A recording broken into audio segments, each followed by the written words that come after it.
I'm Michelle Gaviov, and welcome to A Series of Awakenings. On today's show, The Voice of a Young Immigrant, we will discuss the state of immigration in the United States. Our distinguished professor is Gary Marr, and our student correspondent is Lexi Walker. Let's get started with the story of a brave young woman. Okay, I was born in the country of Jamaica, and I came to America in 2008, the year of 2008, September 29th. I came with my father and my little brother. In Jamaica, I live with my mom very closely, but unfortunately, she wasn't able to come with us to America.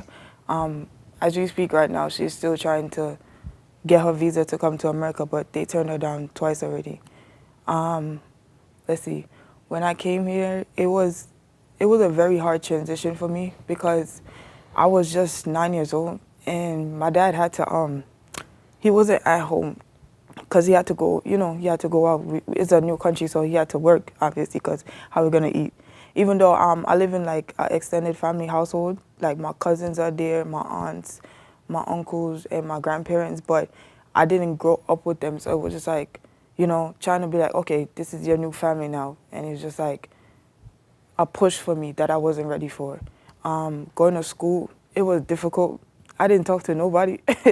I was just that little shy girl. Nobody knew, oh, who's Alexia? Nobody knew me, except the teachers, because I got really close with my teachers. And it's I don't know, I always end up telling this story to them, and I got closer to the teachers more than the actual students, And I just always felt like the oddball in everything. I was always sad. I feel like I was depressed for 5 years, to be honest. I wasn't happy with nothing. What made it really hard was just the whole part with my mom, because I was so attached to her, and it's just that just completely taken away. Even though I know what my dad did for me was the best thing, because coming here I got a better opportunity with my education and better opportunity for my career and stuff like that. But in my head I'm still okay, but I still want my mom. None of this doesn't really matter to me. But that's my story. Thank you for telling your story. Thank you. That was amazing. So we'll roll into questions. Why do we treat immigrants as they're less than human? And how can we comprehend the inclusion of cages? I don't really know, but let me tell you about something I saw this weekend. On Saturday when we were getting our flu shots, there were some people standing on two sides of 25A, and on one side there was a sign that said, Americans are dreamers, immigrants are nightmares. How did we get to this place? The American dream has been built by immigrants, and the immigrant story is what America has been about and what's made us strong. And how could this misunderstanding be there? I can think of the only one who might think immigrants are nightmares are the Native Americans. But if you go back to history, you see that that people have been coming to America because of liberty, opportunity for freedom. And we have a choice now if we're going to be a nation of gatekeepers or people who embrace immigrants. Your story in 2008, that was the year in which people crossing the southern border went down 24%, because of the economic crisis in the U.S.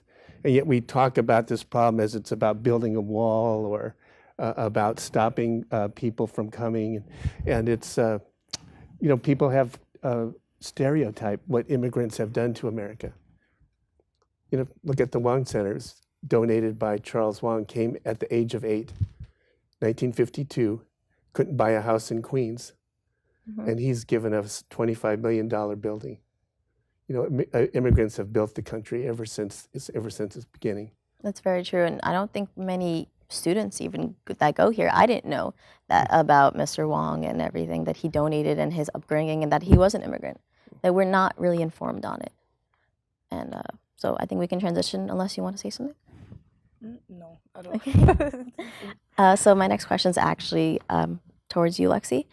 So how has your experience emigrating to the country as a young child and being separated at such a young age from your mother changed who you are as a young woman? Okay. It changed me in many ways. And I would say one of the first ways it changed me was I became a lot more independent than I thought I could have been. Because, as I said, having my little brother, and it's not just him. I have 5 siblings, 6 of us, but we didn't all live together at the time, and it was just him. So he was smaller than me, so everything that I was basically his mom. You know, being an older sister, I had to make sure that he take a shower. I had to make sure that he does his homework. I walk him to school because we went to the same elementary school.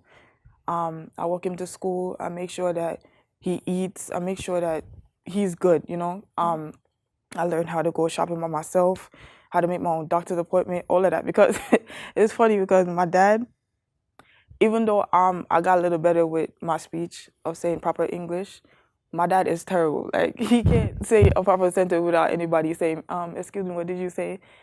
For example, like we went to like parent-teacher conference, I always have to translate what he said to the teacher. But after a while, like when they got used to him, they finally understood what he was saying. I felt it had changed me. I felt more I felt lonely when I came. That also changed about me because I didn't feel like there was anybody who understood like where exactly I was coming from, because not even my own father like understood, because he was like, oh, it's fine, it's just it's not like you don't see her during the summertime, but he doesn't understand that, okay, Dad, you're out there doing this, doing that, you don't know what's going on with me personally, like, you know what I'm trying to say? So, and that was like that not okay that is very challenging for me up until this day.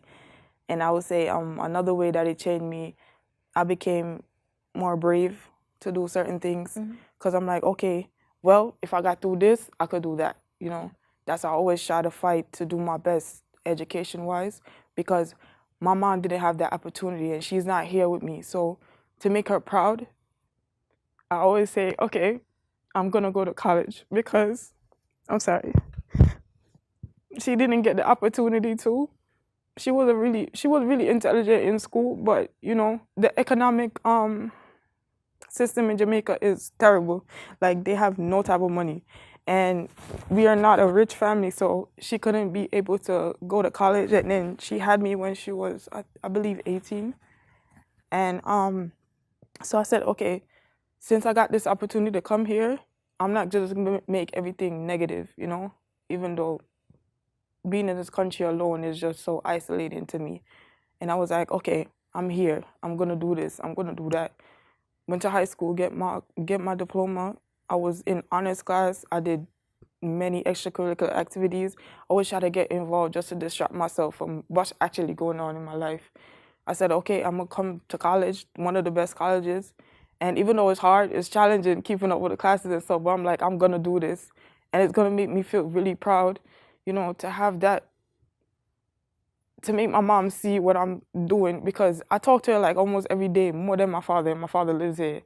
And it's just like certain things I try to avoid telling her because I know how much it hurts. She told me that it feels like she has a hole in her heart because her 2 kids were taken away from her.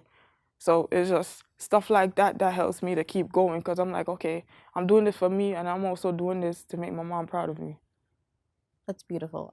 Honestly, your story warms my heart. Thank you. It gives me chills. It's beautiful. And we actually don't really have time for another question, but I'm so happy that we all got to hear your story. And I just hope that many people hear it and their hearts open up, because it should. So sadly, we're out of time for today. And I'd like to thank our guests for today, Professor Marr and Lexi Walker. Please stay tuned for next week's show when we break down voters and polls in the upcoming elections. I'm Michelle Gavia. See you next week.